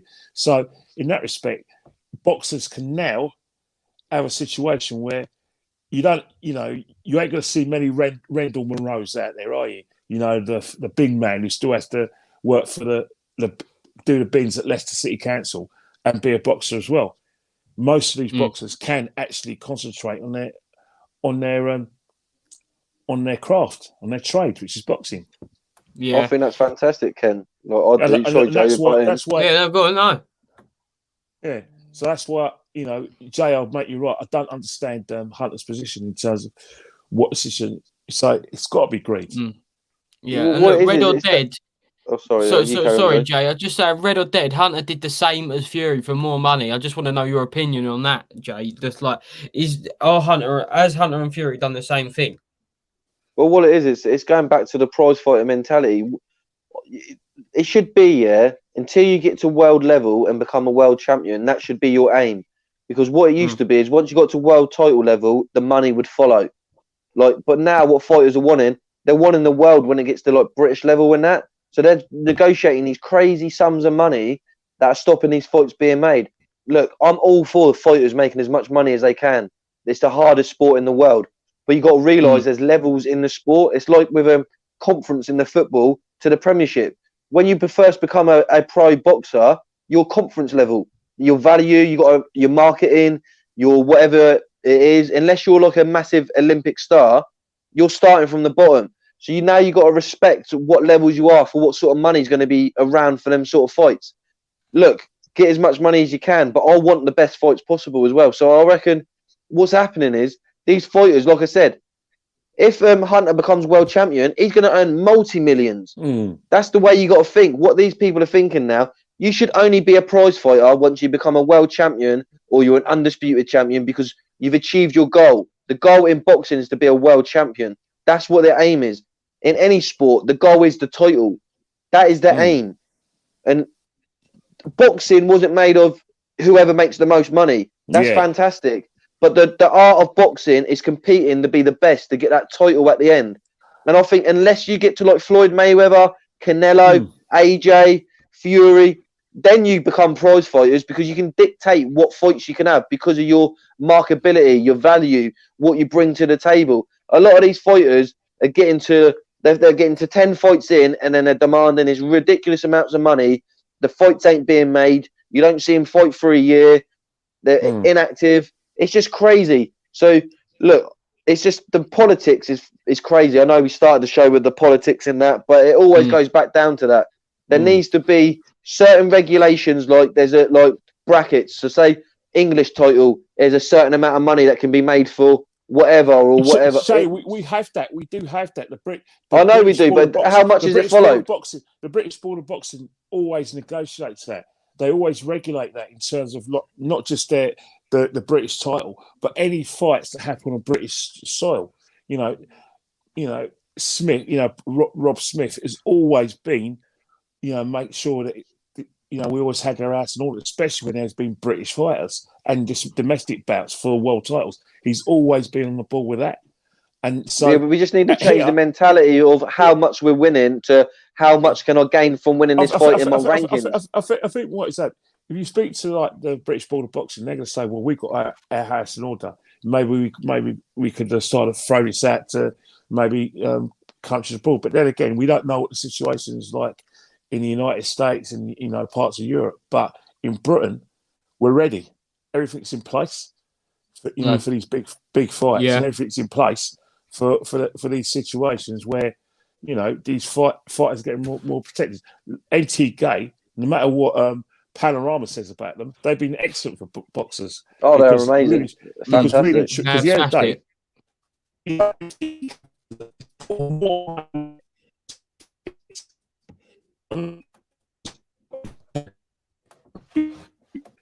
sorry, guys. Sorry about me. I think it's having EastEnders on in the background. I can hear it in the background. That's probably what's caused it.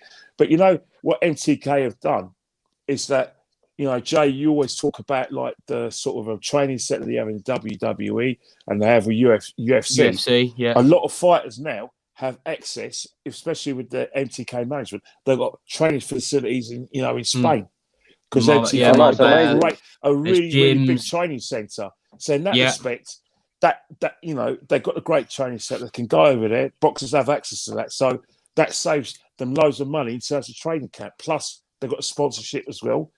We just need more. We just need to push it. That's what I'm saying. Like Matchroom, they need to bring one out. Yeah, Matchroom will. I think Matchroom will. I'll put my neck on the line. It depends on the situation where they have. Because Matchroom, from what I'm seeing, they're pushing more towards things like this, the podcast route that we're doing. Matchroom Radio. Match.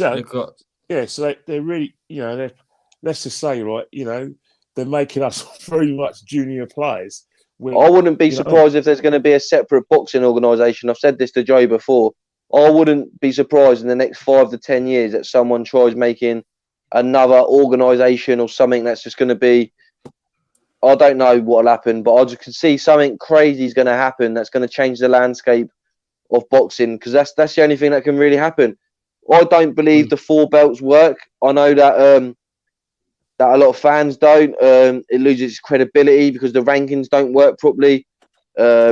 Obviously, how's that? That's never going to get resolved because obviously there's 4 world organisations. It's just such craziness. It is great. Look how hard it is. Josh Taylor won all 4 titles. It's special when it happens. But for me, I'd rather have 1 world title and then the Ring magazine as well. And it just makes it so much purer, so much more special. But look, nowadays we're trying to make the fights. They need the belts, don't they?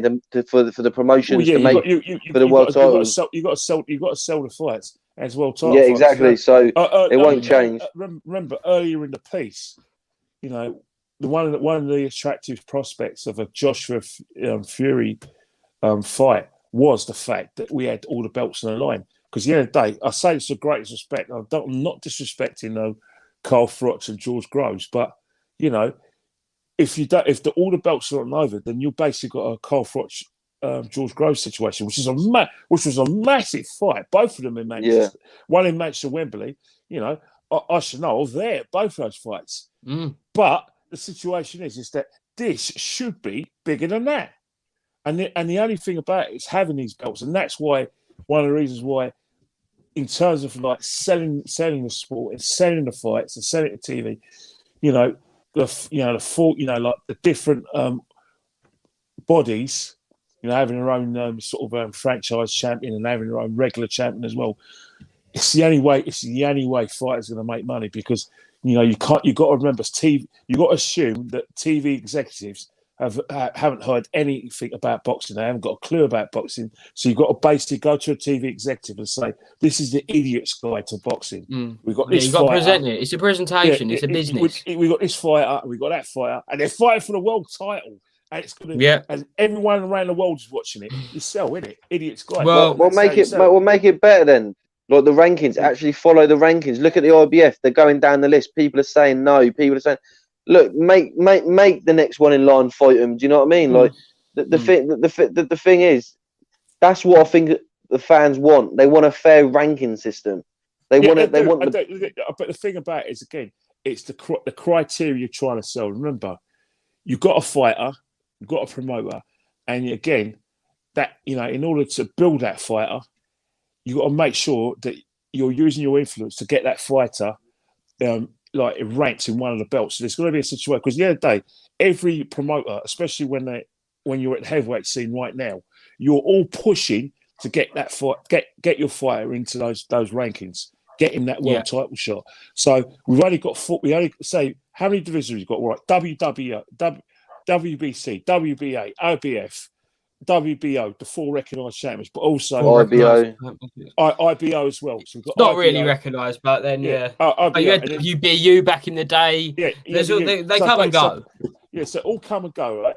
So and then you've got the regular champions as well. So basically, what's happening, right? There's only 4. I believe there's only about 4 or 5 proper championships, right? Which means with all the fighters we have on offer, especially we basically think that there's 10 really, really good heavyweights who can provide us with great fights at this level for a heavyweight title, and not just for the Undisputed, but for the WBC, the WBA, the IBF, WBO, the IBO and everything. We basically think there's 10 fighters, right? If there's those 10 fighters, then those 10 fighters, promoters, are going to try and get them on those ranks for those fights. And that's why, invariably, you are going to see a lopsided situation where, hang on, he's ranked 1 with a WBC, but he's ranked nowhere with a WBA and all that. It's all about self-promotion and TV. And that's how, it's how these promoters are all trying to sell their fighters and these fights to TV. TV, you're only going to be interested in boxing unless there's some sort of title on the line. Makes Well, it more sellable. Yeah, well, there was one guy who has now got all the titles, and I want to finish on him today. We've got comments coming in. That was Josh Taylor on Saturday night. He went out to Vegas, already 2-belt unified world champion. He got the other two, and now he's the undisputed champion, the first ever British undisputed champion in the 4-belt era. I think he's only the 5th undisputed champion ever in the 4-belt era. And I'm just absolutely ecstatic for him, absolutely ecstatic for Britain. Something good to come out of British boxing. I was absolutely buzzing. So I'll ask you both, how good was Josh Taylor at the weekend, and how good is Josh Taylor, Jay? Well, it was a great performance. Firstly, let's give respect to Ramirez. I thought he fought a good fight. To be the best, you got to beat the best, and Ramirez was the best at the time. But it just showed you how good Josh Taylor was. It was a close fight. As we said earlier, Kenny alluded to it earlier, the points was pretty close. I had it quite close. I had it 7-5 to Taylor. The knockdowns were huge. Obviously, the early rounds were close. We had a few people, when we'd done the watch-along, had Ramirez up by a couple. Some had Taylor. So the knockdowns were key. I called it from the beginning. I thought the uppercut was going to be the shot that was going to take him out. Yeah. There was the shot. I agree. I see the interview with Dillian Whyte where he said about Kenny Bayless. I totally agree. I went back and watched the fight yesterday, and from the first round, Kenny Bayless was doing some really erratic behaviour. He was tapping Taylor on the arm. He was doing it. He was doing it at moments where it didn't need to happen. It was some really weird refereeing. And when he got knocked down, Ramirez, the referee took a hell of a long time on both of them. The second knockdown, he took a lot longer. About 20 seconds altogether, he gave Ramirez to recover, and I think Taylor might have got him out of there. So, look, credit to Ramirez. He battled on, come on strong again near the end of the fight. Was there for the full 12 rounds. But the skills of Taylor look very, very good. He's very silky. He had good head movement. He's a southpaw, very tricky. The jab looked good. I like the way he touches his opponents up, where he's just touching, feeling them, see where they are, finding the range. And I said it at the weekend. Josh Taylor is elite, as Martin just said there in the comments. I said he was one of my best pound-for-pound fighters. If he won this fight, I had him at number 3. He's there, locked in at number 3. Look, I can't really see anyone beating him at 140. I know everyone wants the Lopez fight, but look, it's got to be Terence Crawford next for Josh Taylor, I feel.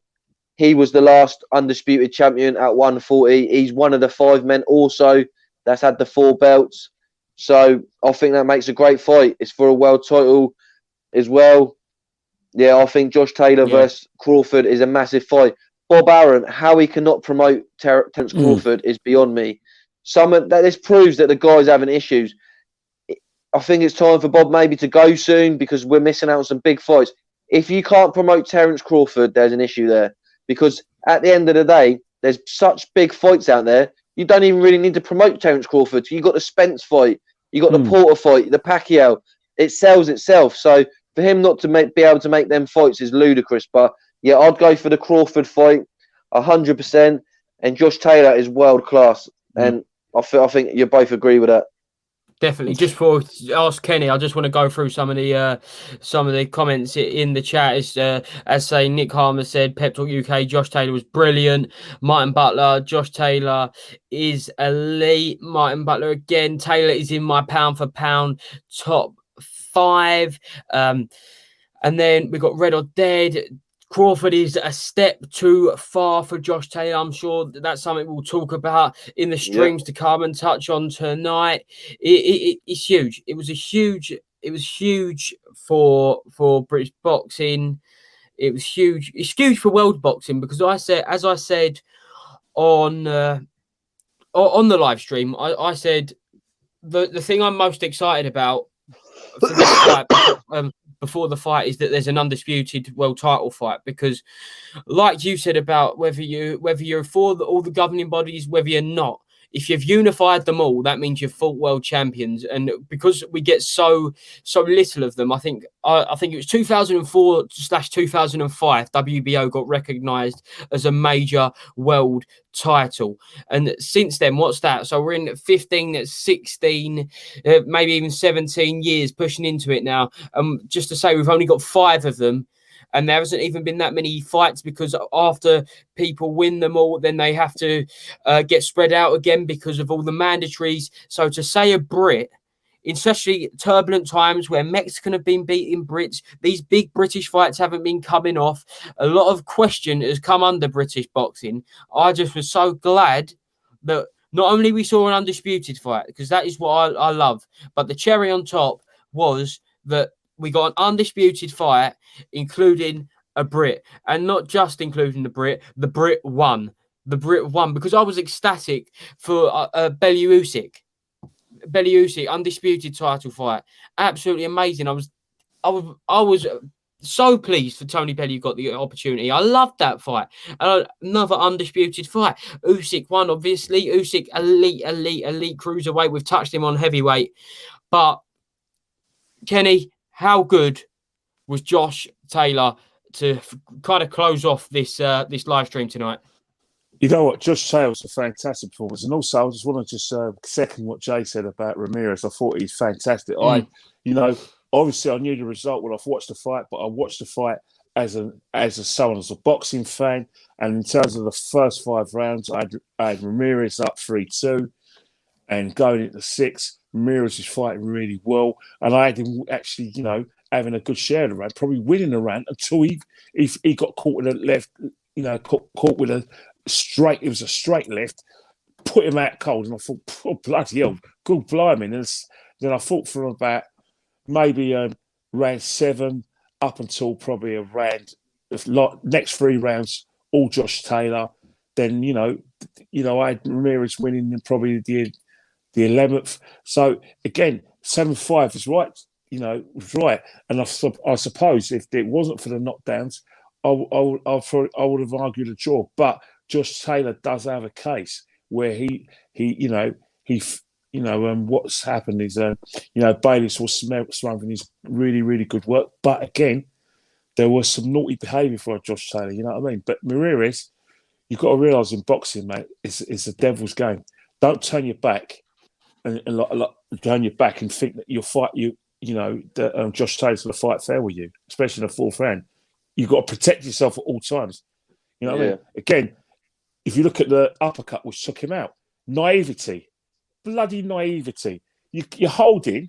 You've got hold of each other. Your hands are down. When you're holding, you've always got to make sure you get them up. If you leave your hands up and then like that, Josh Taylor with the straight uppercut, that was a fundamental mistake. And then because what he did by getting knocked out, and let's face it, I don't know how he got up because he was all over the place. This was this was like a Cherub Burbick moment. You know what I mean? And I was thinking, well, hang on, if this was in England, they would have stopped the fight. Especially he had like Bruce Grubble our legs. But saying that, you've got to give the guy credit because in the championship rounds, he came back into it, and he was getting a lot of success with the body shots. And for Josh Taylor to withstand that, and like I said, withstand that, it's just brilliant work. Another thing as well, all the fighters he's fought, he's all fought undefeated fighters, and only one, except for the one who had only one loss. So he's fighting really good fighters, and he's beating. And that was Crawford. I think that was Crawford. I think it was Postal, and his one loss was Crawford. I might be wrong there. Exactly. I might be wrong, but I think that rings a bell. And so he's had it. But the thing is, the beauty of the whole situation, he's only had 18 fights. I know. Yeah. Unbelievable. He's only had 18 fights, and he's already at that level. In terms of like what holds out for the future, well, first thing he needs to do is get a bloody promoter to promote his arse off. And Eddie Hearn would be ideal for him. Promote his arse off. Eddie Hearn's already got the zone. Work with Eddie Hearn. He'll make you a ton of money. He'll promote your arse off. And then again, I like the sound of the Crawford fight, but I can only second what Jay said. I heard Bob Arum over the weekend, and I was horrified to hear Bob Arum after, Crawford beat, Kell Brook. Can't understand why a promoter would actually have the audacity to even mention it and even think that your fighter, an elite champion, cannot get the numbers and doesn't sell, and you're actually saying that? Get out of town. Well, he's in pound for pound. Most people's top 5, isn't he, Crawford? Yeah. Most people's top 5 pound for pound. Yeah, or top 3. You know what? And that's the problem. And that's one of the reasons why the American boxing scene is a mess. It's because of people like Bob Arum's comments like that, and the fact that the Americans, in terms of like the Holy Grail, it seems that they're only ever interested in the Hispanic fighters because they know they can get the crowd for in terms of like places like California and Texas, all those areas where there's got big Mexican communities, and maybe New York because you've got the Puerto Rican community in New York, so maybe Madison Square Garden as well. But apart from that, they only seem to be interested in the Blue Ribbon event, and that's only if they feel they've got a credible fight, and hence why do they not release him though? If Bob says he can't make no money from him or he's no good, then let him fight somewhere else. A contract's a contract. Pick him up. There's a contract. Yeah, but you can. It can be terminated mutually if both parties agree on the terms. Well, then it can be. But Bob Arum, I think there's a bit of kidology there. He shouts a lot, but I look at the situation. And he's probably either telling Crawford, I want a bit more personality. I want you to be more outgoing and mouthy like Spence, and talking a good game like the Amir Khan to the world. That's making Bob's job easy, like Eddie said. That's making Bob's job easy. Yeah, well, that's the thing. Bob wants his job made. Or he's maybe looking at probably saying some US networks and US public. Angle here. We've got an elite fighter here. Get up with it. So it could be. I like it. If I want to see the best in Bob Arum, who is a Hall of Famer, I like to think it's kidology, but it doesn't sound good when it's the second time he said it. You know what I mean? Especially. Yeah. It's just frustrating. The Terrence. Yeah, and you look at Errol Spence Jr.'s got back at Manny Pacquiao. You know what I mean? Yeah. You try and tell me that Bob Arum could have got that. Yeah, exactly. No, Keith Thurman, definitely. someone like that. Big names, big fights, and just to say, we had to finish on it because it was so big for British boxing under the weekend. Absolutely gutted it went under the radar because it did. There's no two ways about it. It went under the radar. And I just, come on. Like Eddie Hearn said today. Good, Jay. It would have been perfect to have that fight on ITV where the whole public could have watched it. I know it was at a time where it wasn't really a good time, but it would have been good for the whole of the UK to have been behind it and had the access to watch it for free. So, like you say, it was a mistake, but look, we got to watch it, so it was great still. Well, you know the good thing about it again. It's the British. Again, you've got to remember one thing about it is that it just shows you one thing that every sport you should never take it for granted that British people are going to be be interested. But you've got to remember one thing as well: a fight like that needs a gate, and the best way for Josh to make his money was to go with that TV deal and to fight in the United States. So really and truly. It's just probably needed a promoter. But then again, it's going to be very, very interesting. Like July and August, which British provider are going to provide us with these fights because these fighters, as much as they're getting the good fights or not, they still be promoting. The British public need to know who these fighters are, and I just hope that Sky. Either take up the boxing or BT Sport. If Sky lose interest in boxing, BT Sport got an open goal here. They've got an open goal here. Open goal. An open goal. Take the open goal and say, right, this is what you can think. It shouldn't have to be football. Obviously, I don't care. I'm a football fan. I love football, Arsenal and everything. Same here. Champions League, everything. But there's still an open goal here. Take it. You know. Hang on, Kenny. Did you just say Arsenal and Champions League in the same sentence? I said I'm an Arsenal fan. No, that's well. Hang on it. I was in Paris when we lost to Barcelona in 2006. So I have seen the Champions League. That was the last time you were in it, wasn't it, Ken? No, we haven't been in the Champions League for 4 years. Well, it'd be our 5th year without Champions League football. But what I'm talking about is obviously I'm an Arsenal fan because Arsenal do play in BT Sport. And I've been to home and away games with BT Sport televised game. But, you know, on Wednesday, we've got the Europa League final, Man United versus Villarreal. Arsenal should have been there had it not been for a crap manager. And you've got a Champions League final between Chelsea and Man City this Saturday. So, again, you know, BT Sport, you know, doing a very good job with football. They're trying to do an okay job with, rugby union. But come on, you know, if Sky lose interest in boxing or Eddie Hearn leaves, take it up, you know, Francis Warren, because your dad's, you know, going to pass the baton on to you. Come on, Francis, pull your finger out. Yeah, I think one thing we can take from tonight's live is I think there's a lot of people feel that some people need to pull the finger out in boxing, and I think that's a good way to finish it. As ever, thank you everyone for watching tonight's live stream. I'm sure this will be the first of a couple this week. And thank you to Alby as ever. And thank you very much, Kenny Ken. Kenny, where can people find you if they want to check you out? They can find me on Twitter and Instagram at KennyKen1972. You know, don't get me wrong. You know me. I'm like how do I say? I zonal mark anything that goes on in the football and boxing world. So you do. So especially the boxing world as well, because at the end of the day, I know the football world like the back of my hand. But in terms of boxing, after the week we've had, anything can happen. Anything can happen. You know what I mean? And you know what I said many streams before. If you're a heavyweight fighter, keep training because you might just get a call. You may just get a call. And Jay, where can people find you, mate? Yeah, you can find me on Instagram, JAlby1989, and also here on Pep Talk. Yeah, no, that was great, Kenny. Definitely, Kenny's the man. He's always telling me gossip, letting me know with the news and that's going out there. So, yeah, Kenny's on the ball. And it's a pleasure with you again tonight, Joe. Pleasure as always. And enjoyed it. Cheers. Yeah, cheers, cheers, guys.